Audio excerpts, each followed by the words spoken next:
Halo semuanya, selamat datang di channel saya, di channel Maya Tekno, channel yang membahas tentang edukasi, teknologi, dan juga informasi terkini. Di video saya kali ini, saya akan membahas tentang how to draw flora, fauna, and still life dengan menggunakan isometri teknik. Jadi kita akan belajar bagaimana menggambar flora, fauna, dan alam benda menggunakan teknik isometri.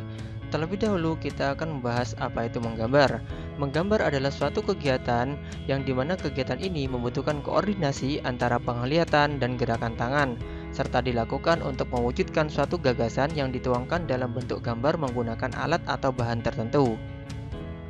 Selain itu, kita juga bisa mengetahui bahwa menggambar dapat menjadi suatu kegiatan untuk mewujudkan suatu gagasan yang ingin kita wujudkan. Dalam menggambar, tentunya terdapat hal-hal yang harus kita ketahui dan kita kuasai agar dapat menghasilkan gambar yang bagus. Apa saja hal-hal tersebut? Nah, dalam menggambar terdapat beberapa teknik yang harus kita kuasai. Tidak semua teknik, tapi kita bisa menggunakan salah satu teknik yang paling kita sukai di situ. Terdapat beberapa teknik yaitu teknik Dussel, teknik pointillis, teknik arsier, teknik pelakat, dan juga teknik akuarel.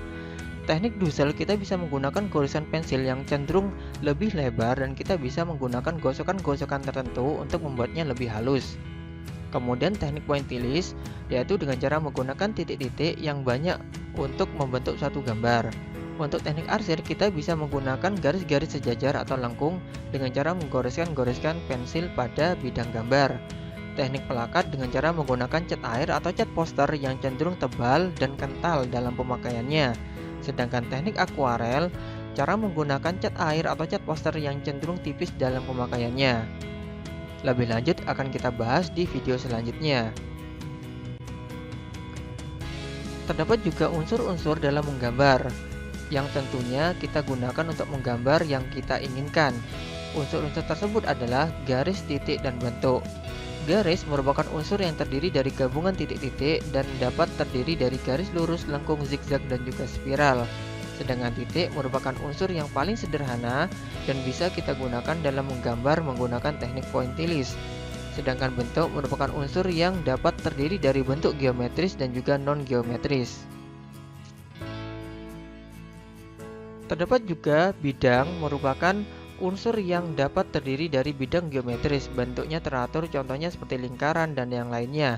Sedangkan bidang non-geometris bentuknya tidak teratur seperti daun dan batu.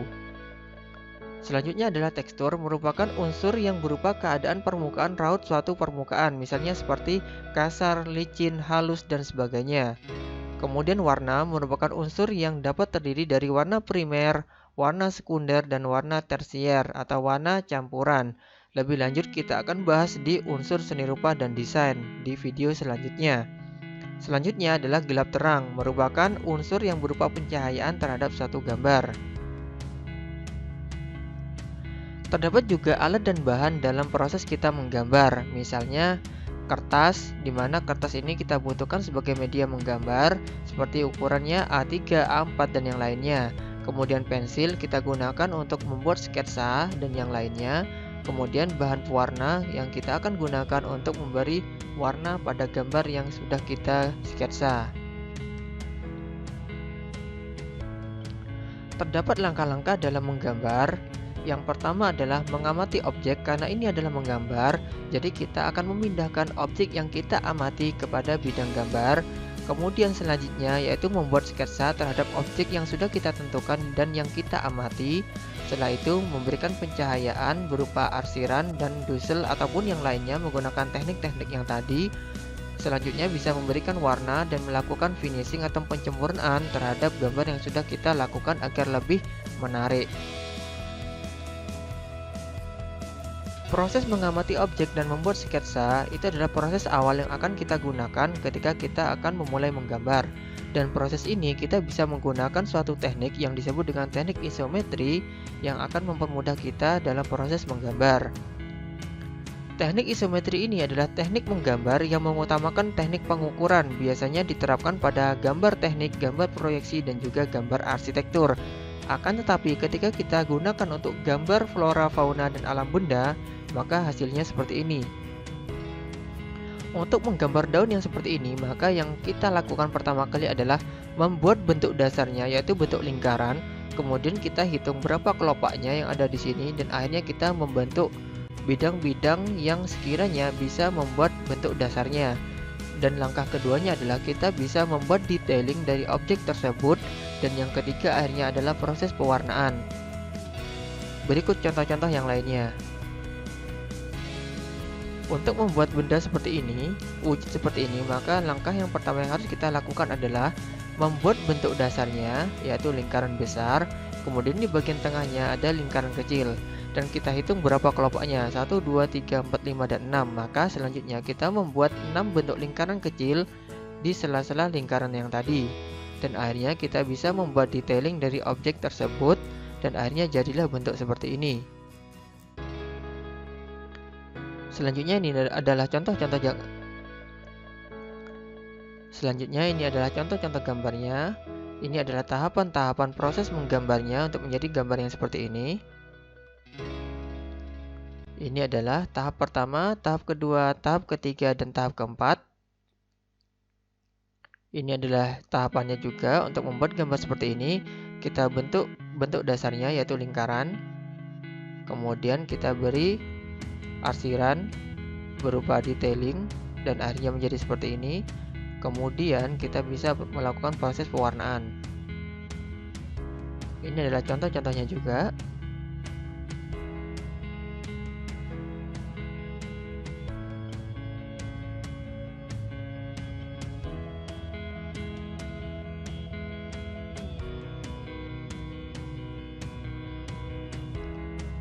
Untuk teknik isometri pada gambar fauna, maka yang kita lakukan pertama kali adalah buatlah gambar bentuk oval untuk badannya.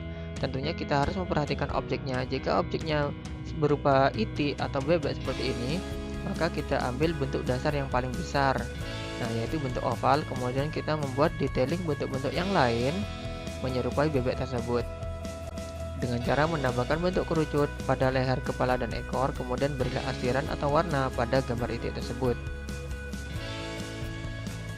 Contoh-contoh yang lainnya seperti ini.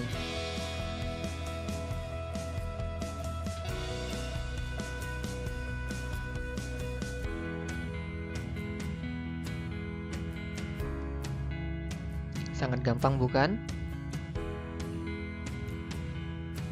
Kalian bisa mencobanya di rumah. Kemudian, penerapan teknik isometri pada gambar alam benda bisa kita perhatikan di sini.